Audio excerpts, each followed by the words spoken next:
Hello and welcome back to Bimbler's Ironman challenge, where a decidedly average gamer tries to make Albion online even harder than he really should. So, for today's video I was going to talk about my new money making method and how I'm now going to the black zones on foot, and I'm calling it pedestrian black zones. And it's worked out really well. I'm making a lot better money doing this, and that was going to be the first thing I was going to talk about in the video, and then I was going to go on to say how I almost messed up because me being a real scatterbrain, I took my mount with me, my one and only mount, and that was really dodgy, and I was really concerned that I was going to lose it, and I did almost get dungeon dove, but I managed to get away. As you can see in the video as it plays along. But then I had another idea, and I went to the new roads of Avalon, and under the same idea of going on foot so as not to lose my mount. And then I had a little encounter there, and that changed things a bit. Well, as you can see, I'm on foot again, and this is basically the same idea as I had with the black zones, and that was to go on foot into these zones which are full loot PvP. So I didn't want my mount with me, and I was only going to use equipment that I was more than happy to lose, stuff that I could either recraft or just stuff that had dropped, which I was pretty happy to lose. So, and the idea was just to see how much money I could earn in this zone and see whether it was very profitable or not.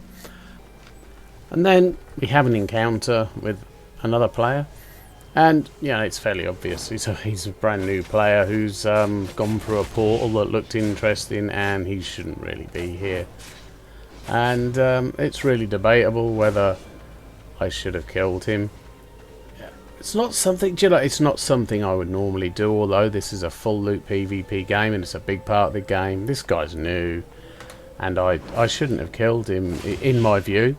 But in the moment I thought this could mean another mount for me, and as I only have one, having a second mount is massive, and I can't get another one until I get my personal island and craft them myself. So I thought, right, let's just do this. And I felt really crappy for doing it, and I took all his stuff. He wasn't going to go back and get it back. But yeah, I'd love to know what you think. Do you think Bimbler's a monster? Do you think it was justifiable homicide because I needed the mule so badly? I'm not sure. I'm not sure if it'll even be that beneficial, because mules aren't really a very good mount anyway. You get dismounted so easily. Anyway, I mean, I do get the mule out. That's a bit of a spoiler, but I almost get ganked because I can't port out because I'm now an outlaw. And then players turn up, and I suppose they must have saw that on the map and just come for me. Well, I get quite lucky, and I do get away from them. I don't know whether they were together. I think they were.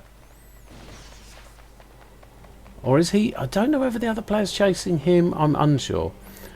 But I see this player turn up again, and I just move out of his line of sight so he can't see me, and I think he may have thought that I ported out, so I might have got very lucky to get the mule out.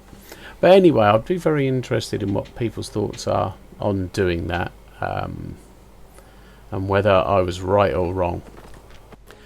Yeah, well, after the great mule incident in the roads of Avalon, I did go back, just not to try and gank any more new players, I promise.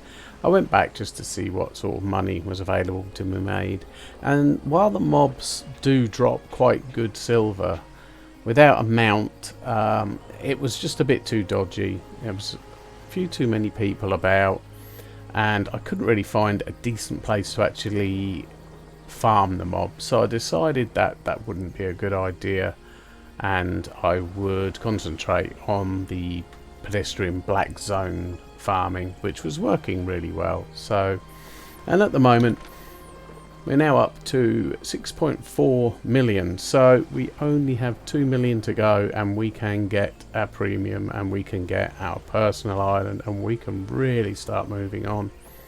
That shouldn't take me too long now. I'm hoping, I don't know, probably about another 6 to 7 days of farming that, which is like, it's quite a lot. The nearer I get, the more I'm going, oh, I've got to get this done. But we are getting there, and I'm really pleased with the progress. So that's about all I have to talk about for this episode, and I hope you enjoyed that. Please give me any feedback on my actions in this video, and I look forward to hearing from anyone who's got an opinion on that. And if you liked it, please give me a like, or subscribe. That would be great. It's we've got a few subscribers. We're getting a couple of likes here and there, and some comments. So that all feels pretty good. So that's all I've got to say, really. So goodbye.